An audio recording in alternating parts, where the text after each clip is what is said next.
It's So what do they mean by match? What do you like match to you as far as like what's the matching? okay. So when you want to participate in a transplant, whether people in marrow stem cell, they do what they call HLA typing. HLA typing basically takes the blood of like a family member, whether it's your father, your mother, your sibling, and breaks it down. And then they see what the chances of success is if you did get a transplant. So normally, for some patients, if your sibling is not a match, they'll test your dad or they'll test your mom. Usually, because your parents are the ones that their genes combine and then they have you, one of them can be a half match. A half match means they'll still do the transplant if you're really sick, but there's no guarantee it will work. For some people, it can kill them. For other people, the sickle cell will come back. So it's with parents, it's more of a it's close. It's like a 50% match about that. Yeah. So it's And called your brother was 97%, 97%. Yeah. and you're not twins. No, he's 4 years old. Yeah. And he's a guy. Wow. That's the other problem sometimes is that when the two siblings are different sexes, that could also impact how successful the transplant will be. Wow, I did not know that, but that's amazing. So you find out that they call you, tell you he's a 97% match, and then what's the next step? So after right. that, the next step for us was bone marrow stem cell. So I had done my own research. I'd also talked to a couple of the nurses and the researchers, because for me, making the decision to go with my transplant doctor wasn't easy. I wanted to bet my life, because that was literally in essence what I was doing, on the person that I knew would get me through it. And it would be a successful procedure. So I talked to him, and then the other director that I just mentioned that got me that meeting, I basically sat him down and I was like, if you had to bet your life on one of these scientists, who would you go with? So I went with the stem cell, because the stem cell transplant causes the least amount of pain to my brother. When they do a bone marrow, they insert a needle into your marrow and pull your bone marrow fluids that way. For a stem cell, they inject the donor with like jabs for 5 days straight. Those jabs force your body to produce more stem cells. And then just the way we do like an exchange blood transfusion, it's called an apheresis. So they take a machine, they pull out his blood, the machine separates the stem cells and then gives him everything back. So that's how they know the stem cell harvesting. So Gotcha. here's where my situation now becomes slightly, well, it's not slightly complex. I almost lost the transplant because at the time, Trump was president.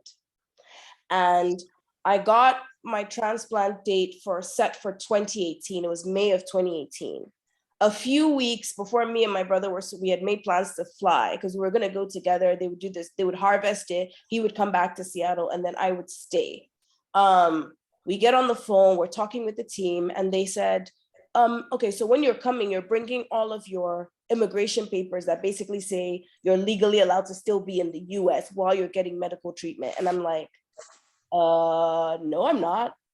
I thought you guys were going to do that. And they're like, yeah, we're going to do that when you get here. But before you get here, you need a proof from Homeland Security and Immigration that you're coming here to do this. You don't have that? And I was like, well, no one told me that. And they're like, well, then we can't, we're a federal government agency. We can't break the law. We can't break the rules. So because your brother is a US citizen, we'll let him fly down and we'll still go ahead and start his process. But then we'll just put your stem cells on ice until your paperwork can come in. So wow.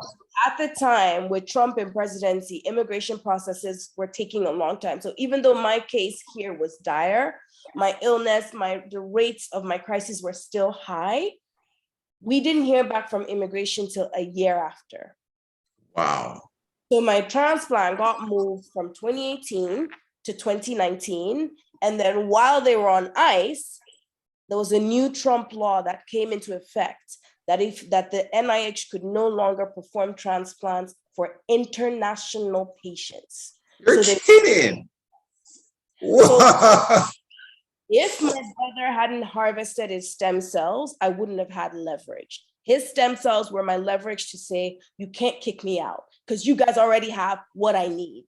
And I can't take my stem cells and take them to my home country and then do the procedure there. So it's all this to say, guys, my life is literally It's like a movie. It's a book. A bit of a shit show. Wow. Because nothing has ever been like direct for me. Everyone else everybody goes the straight and direct route. Wummi's life is never that. It's always like a windy, dark road that has a whole bunch of like potholes and speed bumps. It's a mess. You're kidding.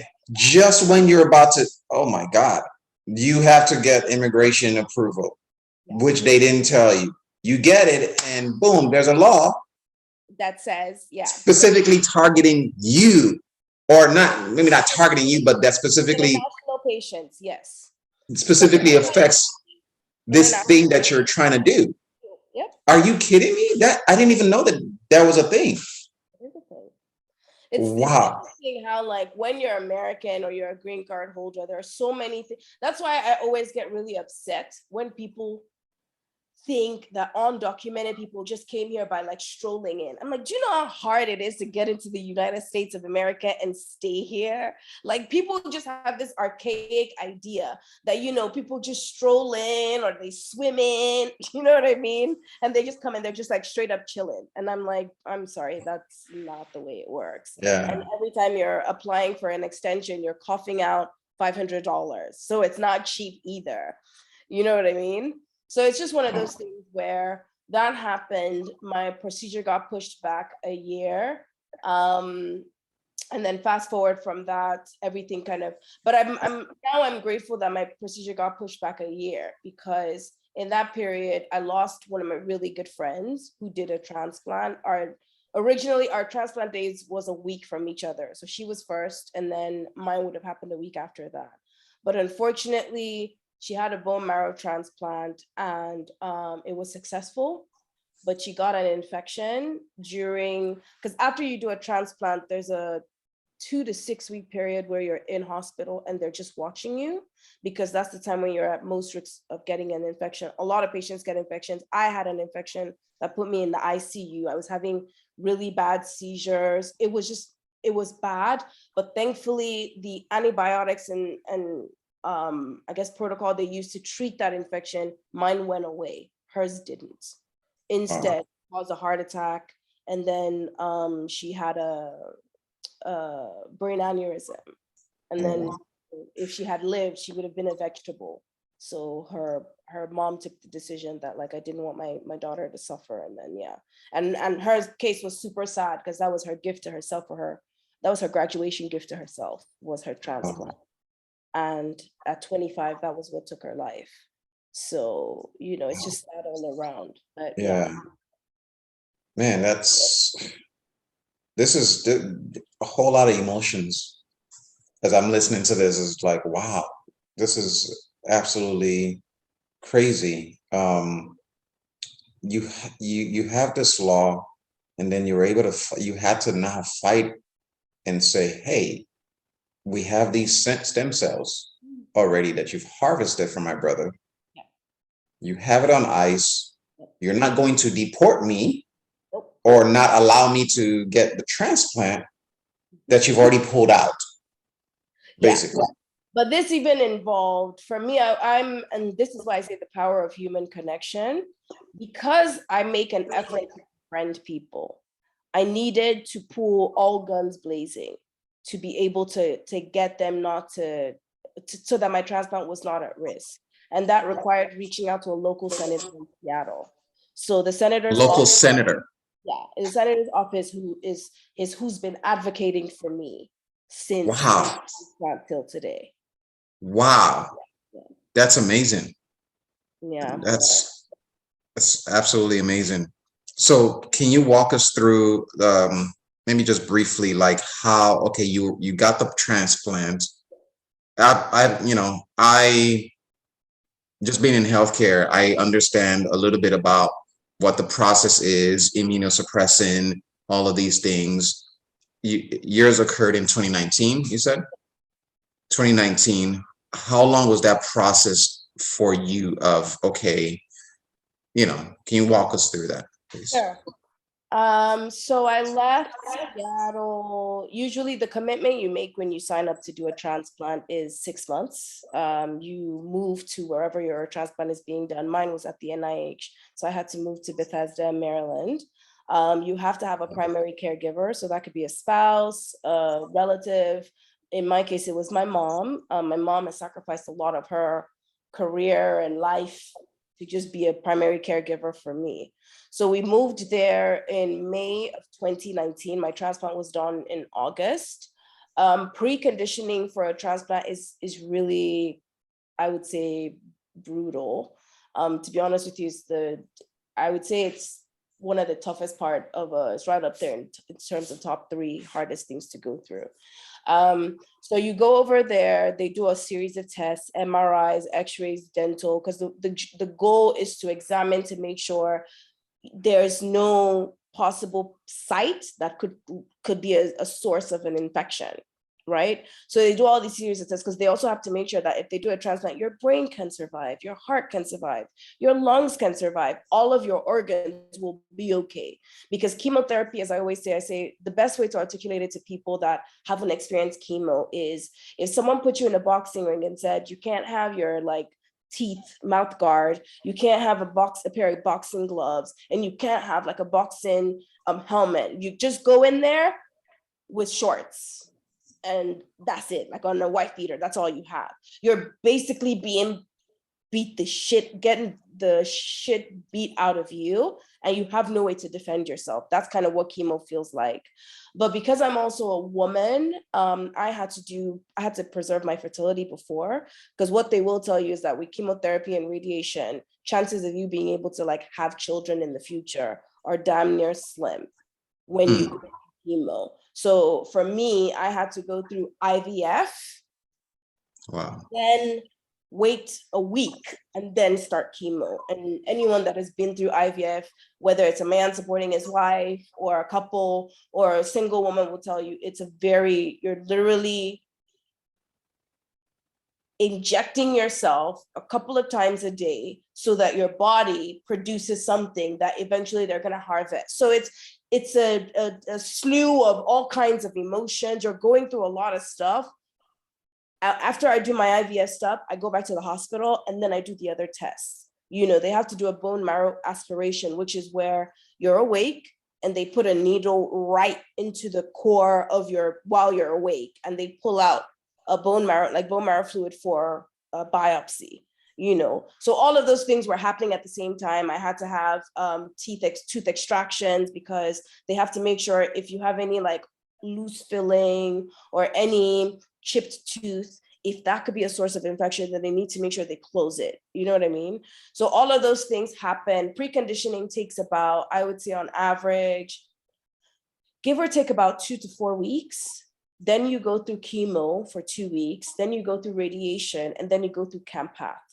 Campath for me is 5 days of hell, because they literally give you something through your IV. And what it does is it feels like, how can I describe campath in the nicest of ways? Imagine if someone took a chain, right? Like a metal chain, and roped it around you.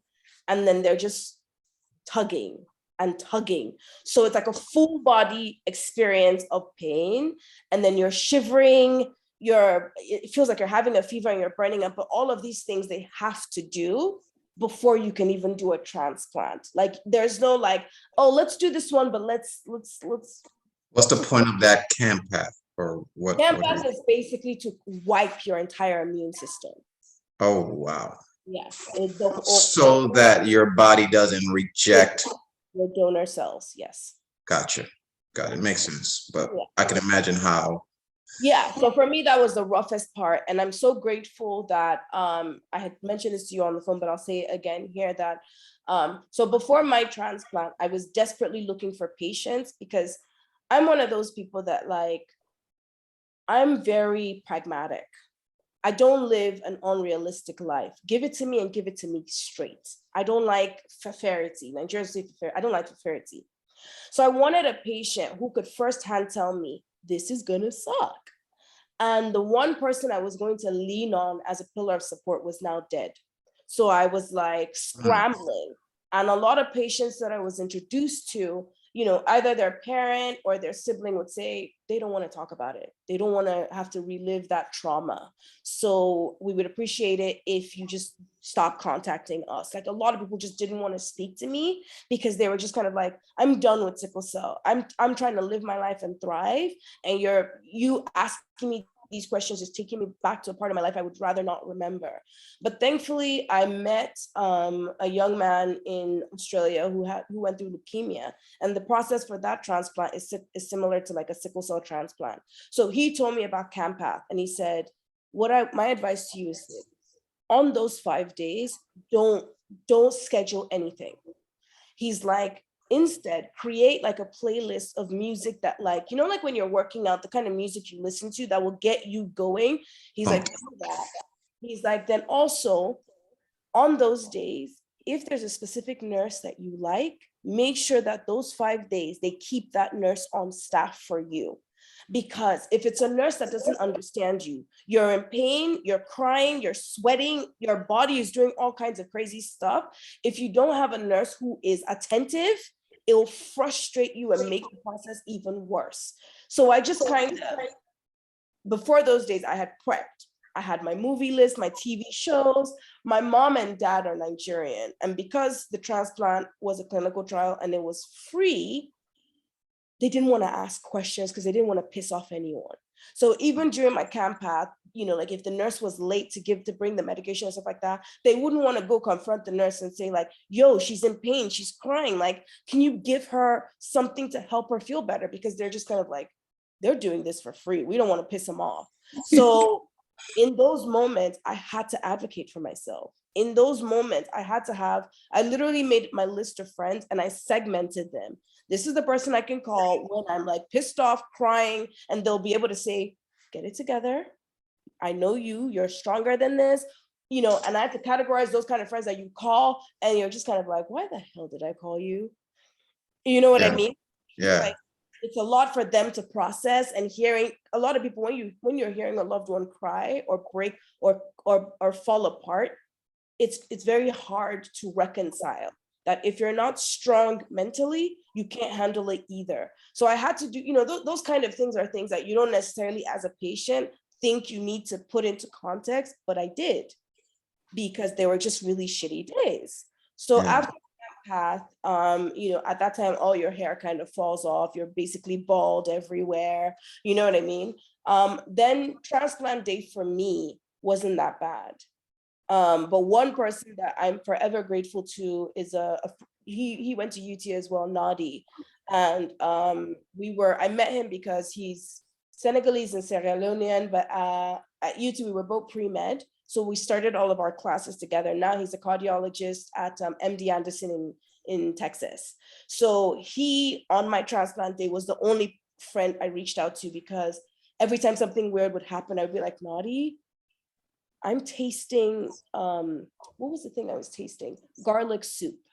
It's so weird. The day of your transplant, all you taste is garlic soup. Like, you've never touched it. Even when you burp, you smell. But what it is in the stem cells, that's what they use to preserve it.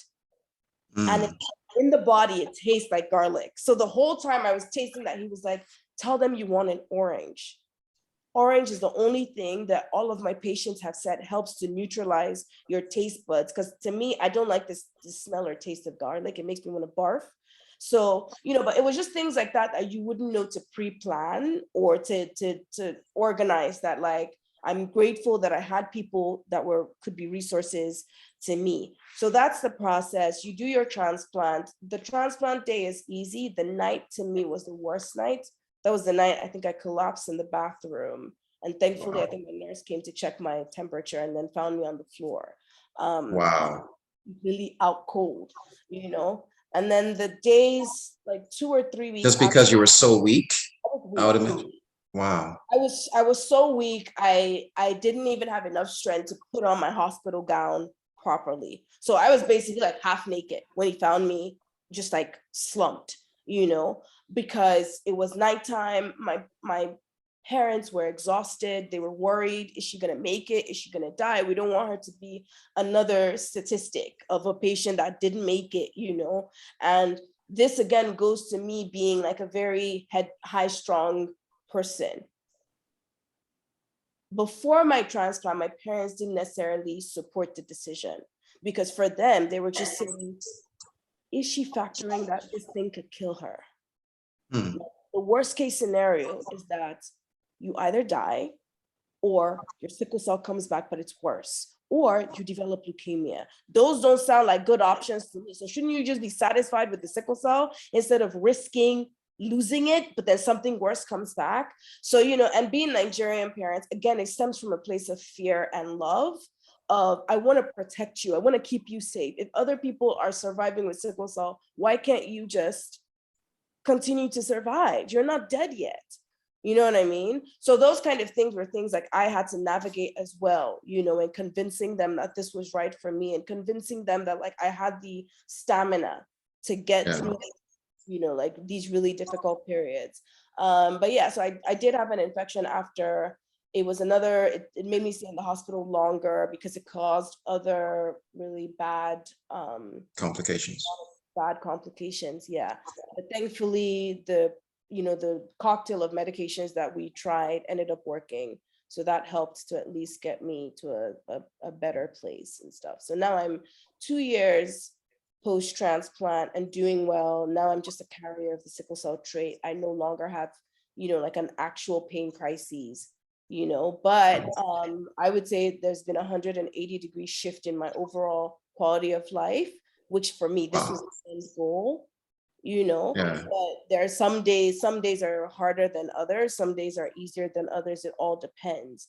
But what I always tell people to help them understand is, for me, the battle of a transplant is mind over body, because now my body has had sickle cell for 32 years.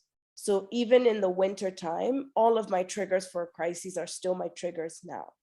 So as I'm talking to you, before we got on this call, I had to take pain meds because I went outside to run some errands and buy some last minute Christmas gifts. And it's like 40 today. So with the cold and everything, and I'm nursing a viral infection, it literally, in my body, no one can tell me anything else. I am sickling right now. But if you put my cells under a microscope, I'm not sickling. So my body still genuinely acts like it still has sickle cell. So a lot of the times it's the mental work I have to do, because I have to be like, all right, girl, you are in pain. It's really bad. You've taken your meds. Now distract yourself, because you're technically not sickling, even though your body, and it's weird how our mind is incredibly powerful.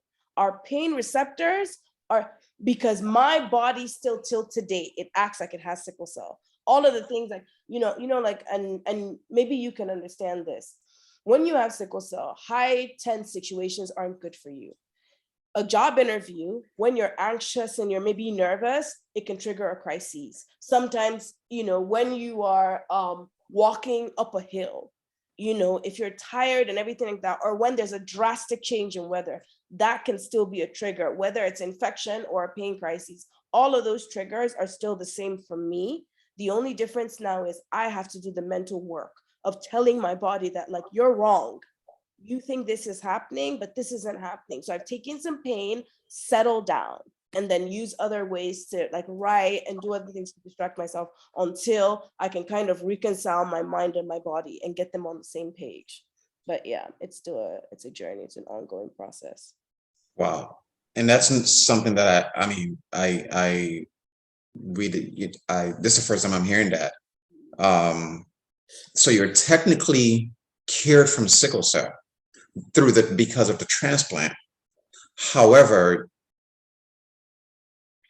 environmental or whatever triggers can still, your body can still respond or react to these triggers as if you still had the disease.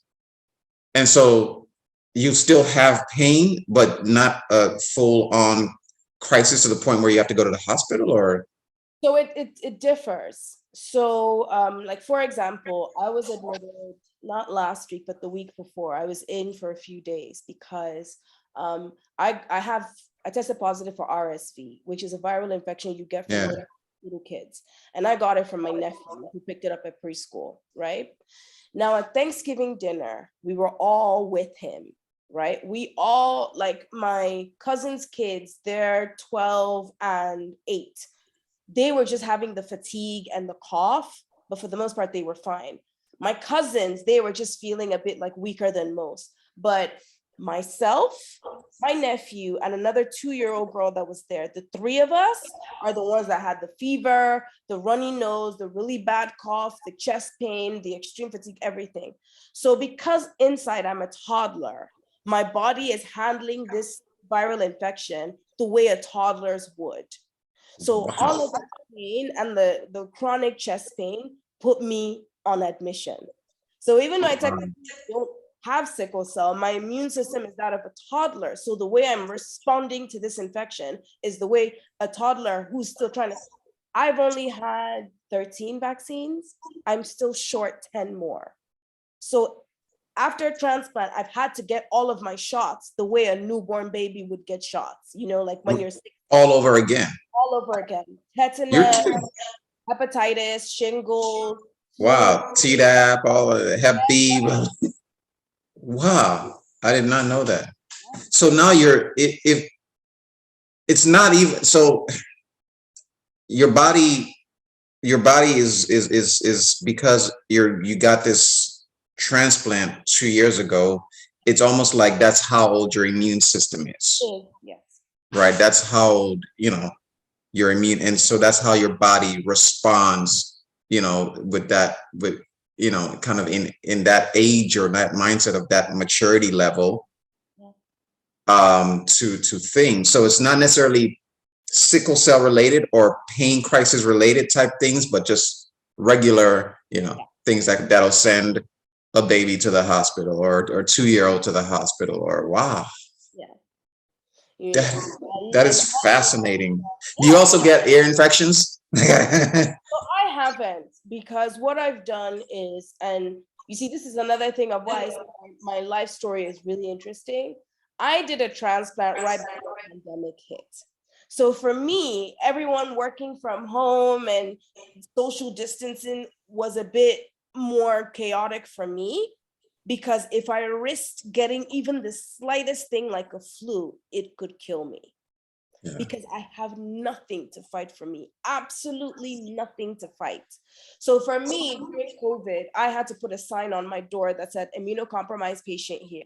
I made friends with my UPS guy, my FedEx guy, my USPS to sanitize all the boxes before they came into the house. I never once went for grocery shopping. I didn't hug my nephew for 6 months. For like 3 to 6 months, I would just do FaceTime videos because I didn't want to risk catching anything.